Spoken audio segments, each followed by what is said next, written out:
Hello and welcome to another episode of Ray J Reviews. In today's episode, you're going to get a chance to see Rance May's performance at Bob and Jean's in Crosby, Texas.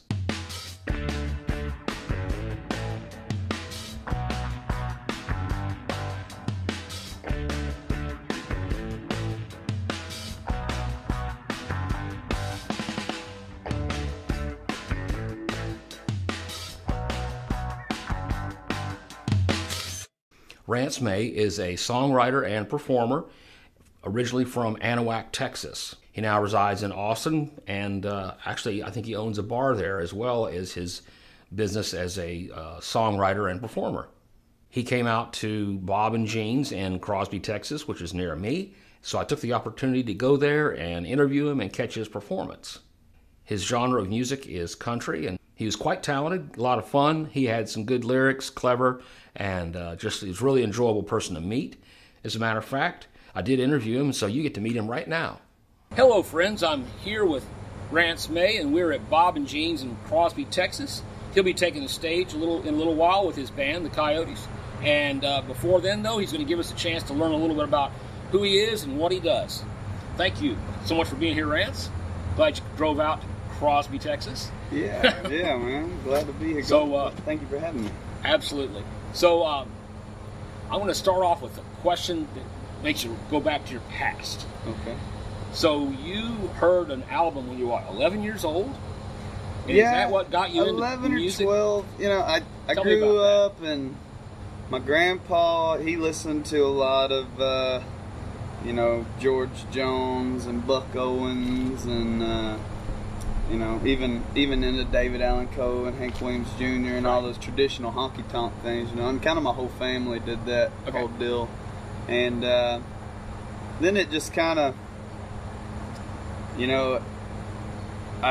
kind of evolved, and for the first time, I heard a record by Pat Green called George's Bar. Okay. And it was his first record he ever put out. And that was like in like 99 or something like that. I was like 12 years old or something like that. Okay. And I heard it and I loved it, and that grew to me finding Cross Canadian Ragweed and Jason Boland and Corey Morrow and Robert Earl Keen and all these people, Okay. So that really, and then I would see him at places like Gator Fest, at all these festivals around where I'm from, that I'd go see him in concert, and I'd think to myself, I want to do that one day. Like, I didn't play guitar, I didn't sing, I didn't do anything. I didn't know I could at the time, But, so, because when you went and saw them perform and all that, that's when they connected with you. Yeah, like, exactly. It was just like, one day, I want to be doing that. So when did you actually decide or start taking the steps to become a professional musician? It actually, not even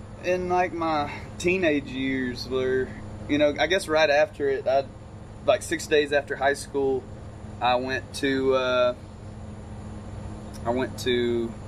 Louisiana and worked for a few months, and then I went to Colorado and worked for a few months, kind of bouncing around. Then I landed in Austin, and I had some buddies that were, they were really good at getting the girls with a guitar, and I kind of told myself, I was watching them. You found that a little appealing. Yeah. So I found a guitar, or I said, I'm going to learn how to do that, basically, So I did. Everybody went home for Thanksgiving break, and I didn't go home for Thanksgiving break.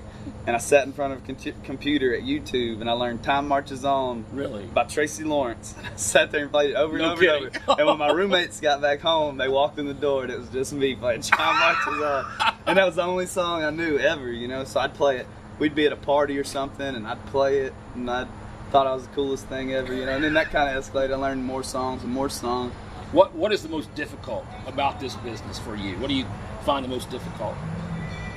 I guess the most difficult thing about the business is just really, a cliche way to explain it is the business. Oh, the business part of it? side of it. And I love to, I love being somewhere where there's tons of people watching us and getting to talk to all those people and really, thank them for being there and hanging out and watching us play and everything.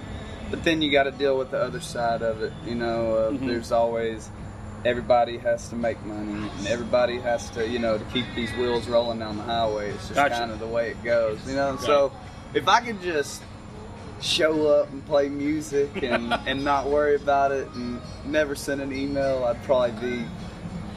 It would be the perfect occupation.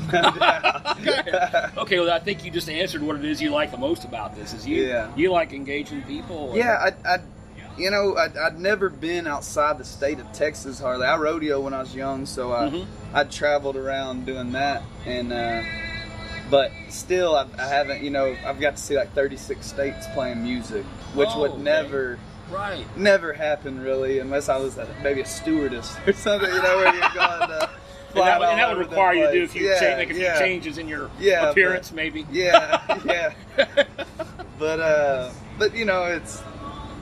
it's that's what I really love about it the most. If someone else wanted to do what you're doing, what advice would you give them on making sure they get from where they are, which is like just learning music, to actually doing it for a living? What would you say?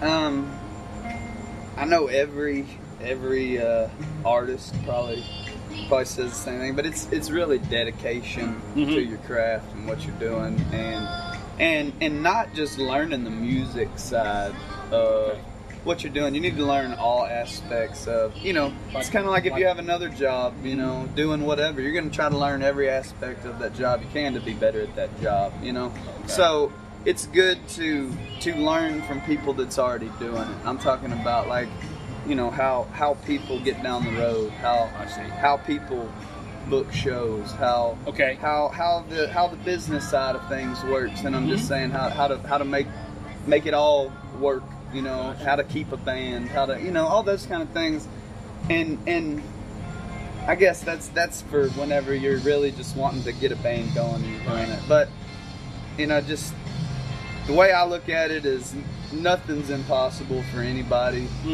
So if you really put your mind to something, I feel like you can accomplish it.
Well, that's all I have for you in this episode. I hope you enjoyed it.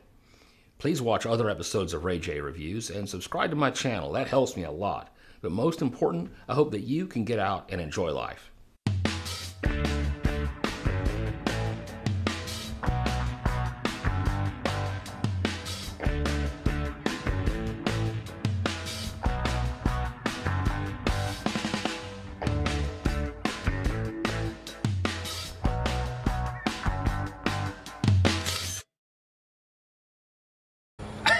I'm at Bob and Jeans, Crosby, Texas. You're Rance May.